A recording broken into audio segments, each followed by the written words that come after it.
Good evening, class. Today we are going to start with the real numbers. This is our session number 15. Okay, and we are in the series of important questions from the real numbers. ये जो भी questions मैं दे रहा हूँ ये पहले भी exam में पूछे जा चुके हैं और आने वाले एग्जाम में भी ऐसे क्वेश्चंस आने की बहुत बहुत संभावना है. ओके, सो आज हम थोड़े से चैलेंजिंग क्वेश्चंस करने वाले हैं. Okay, so first question, if q is a prime number then prove that root q is an irrational number. तो हमें root q को irrational number prove करना है. ओके, लेकिन q जो है q जो है उन्होंने प्राइम नंबर प्रोवाइड किया है. ओके, सो हम यहां पर कॉन्ट्रडिक्शन मेथड से जाते हैं. let root q is a rational number. Okay, let root q is a rational number. हमने रूट क्यू को रैशनल नंबर माना है. तो अगर ये रैशनल नंबर है तो it can be represented in the form of, इसको किस फॉर्म में लिख सकते हैं हम? Root q is equals to a upon b. इस फॉर्म में लिखा जा सकता है अगर ये रैशनल नंबर है. तो हमने कॉन्ट्रडिक्शन एज्यूम किया है, यानी हमने क्या एज्यूम किया है कि root q is a rational number और हमें प्रूफ क्या करना है कि root q is an irrational number. तो इरेशनल प्रूफ करना है, इसलिए मैंने रैशनल कंसीडर किया है. अगर ये रैशनल नंबर है तो मैं a अपॉन बी के फॉर्म में लिख सकता हूं, where b is not equals to 0. और ये दोनों क्या है? को प्राइम नंबर से. को प्राइम का अर्थ क्या होता है कि उनका कोई भी कॉमन फैक्टर नहीं होता है. Okay, they don't have any common factor. Okay, अब यहाँ पर हम क्या करेंगे, इस b को इस साइड शिफ्ट करेंगे तो हमारे पास आएगा b is equals to root q is equals to a. Okay, इसे मैं इक्वेशन 1 बना देता हूँ. ओके, नाउ इस इक्वेशन 1 को मैं दोनों तरफ स्क्वायर कर देता हूँ. Squaring on both sides, squaring on both sides. Okay, equation 1 में हमने क्या किया है कि दोनों भी तरफ स्क्वायर लिया है. अब यहां पर अगर स्क्वायर लेंगे तो हमारे पास आएगा b into root q whole square is equals to a square. तो ये आएगा आपके पास, b का स्क्वायर आता है b स्क्वायर, रूट क्यू का स्क्वायर क्या आएगा? q आएगा. Okay, and this will be equals to a square. ये आपका इक्वेशन 2. ओके, इसे इक्वेशन 2 बना देते हैं. अब यहां पर देखो, अगर मैं इस q को इस साइड ट्रांसपोज करूंगा तो क्या हो जाएगा? B square is equals to a square upon q. Okay, अब यहां पर हमें क्या पता चल रहा है? ये सपोज आपका इक्वेशन 3 है. इक्वेशन 3 से हमें क्या पता चल रहा है कि a square is divisible by q. हमें क्या पता चल रहा है कि a square is divisible by q. A square is divisible by q, therefore a is also divisible by q. अगर कोई स्क्वायर डिविजिबल है किसी नंबर से तो जो उसका रूट होगा वो भी डिविजिबल ही होगा उसी नंबर से. Let's take an example. अगर मेरे पास सपोज 6 का स्क्वायर है. ओके, 6 का स्क्वायर कितना आता है? 36 है. तो अगर 36 मेरा 6 से अगर डिविजिबल है, ओके, 36 अगर 6 से डिविजिबल है तो ऑब्वियसली 6 भी 6 से डिविजिबल होगा. इसका मतलब ये होता है कि यहाँ पर ए स्क्वायर अगर क्यू से डिविजिबल है तो ए भी क्यू से डिविजिबल होगा. ओके, अब हम वैसे ही आगे बढ़ते हैं. ओके, अब यहाँ पर हम क्या करेंगे, यहाँ पर हम एक कंडीशन एज्यूम करते हैं इंटीजर के फॉर्म में. ओके, तो यहां पर हम लिखते हैं a is equals to QC. a is equals to QC. अब a is equals to QC का अर्थ क्या है कि यहां पर C कोई भी इंटीजर है, यानी ये प्रोडक्ट के फॉर्म में है. ओके, ये प्रोडक्ट के फॉर्म में है. Okay, so where C is any integer. Okay, इसे क्या करता हूं मैं, इसे इक्वेशन नंबर 4 बना देता हूं. यहां पर हमारा इक्वेशन 3 है, इसे मैंने इक्वेशन 4 बना दिया. अब क्या करेंगे, इस इक्वेशन 4 को दोनों तरफ स्क्वायर करते हैं. Okay, squaring in equation 4। Equation 4 को हम स्क्वायर करते हैं तो हमें मिलेगा a square is equals to q c whole square. तो ये क्या आएगा आपके पास, a square is equals to q square and c square. आपका क्या आएगा, a square is equals to q square into c square. इसे मैं इक्वेशन 5 बना देता हूं। अब एक काम करेंगे, आप यहां पर देख सकते हो मेरे पास यहां पर ए स्क्वायर है, मेरे पास यहां पर भी इक्वेशन 5 में ए स्क्वायर है, यानी ये ए स्क्वायर और ये ए स्क्वायर इन दोनों की वैल्यूज भी सेम होंगी। तो हम क्या करेंगे, इस ए स्क्वायर की जो वैल्यू है उसे इक्वेशन 2 में सब्स्टिट्यूट करते हैं। We are going to substitute value of a square in equation 2। तो यहां पर मिलेगा आपको b square q is equals to q square c square. Okay, अब यहां पर इस q को हम इस साइड ट्रांसपोज करते हैं तो हमें मिलेगा b square is equals to q, जब इस साइड जाएगा तो डिवीजन में जाएगा, तो Q square c square upon Q. तो q है यहां पर, तो q जब q स्क्वायर को डिवाइड करेगा तो एक q कम हो जाएगा, तो हमारे पास आएगा b square is equals to q c square. अब हमारे पास ये इक्वेशन आया, b square is equals to q c square. जब q इस साइड ट्रांसपोज करेंगे तो ये बनेगा b square upon q is equals to c square, यानी b square is divisible by q. हमें क्या पता चला है कि b square is divisible by Q.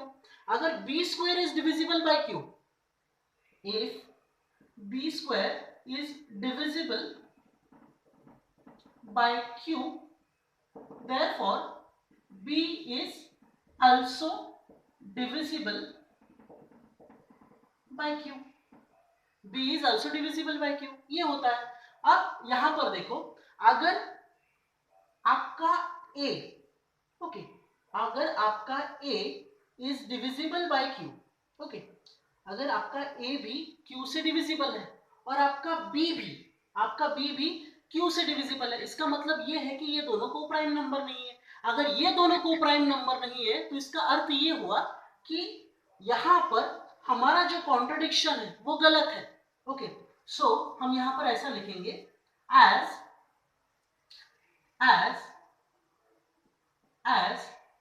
a and b both are divisible by q, therefore our assumption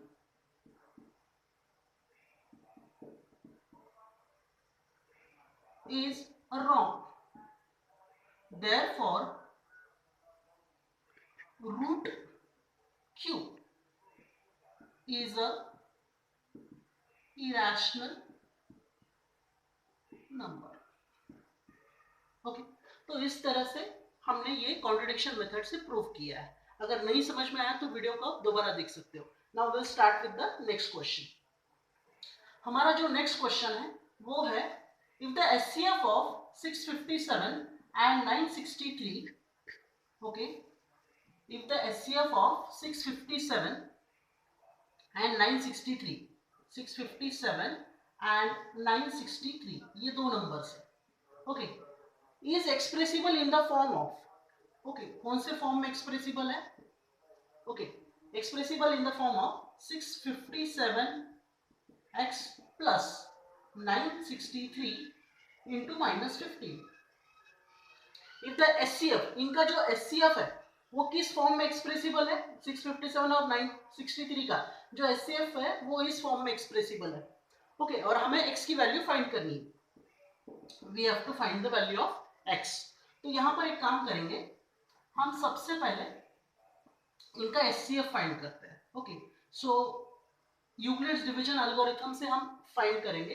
तो 963 is greater than 657, तो obviously 963 is equals to 657 one जा, okay, one जा प्लस, अब यहां पर 963 माइनस 657, तो आपके पास आएगा 6, यहां पर 0 हो जाएगा और यहां पर 3 आएगा, तो आपके पास कितना आ रहा है 306। Okay, so 657 is equals to 3, ये आपका 306 और यहां पर आएगा 306। Now 306 how many are, 2 are, कितना हो जाएगा 612। अब 612 657 में से 600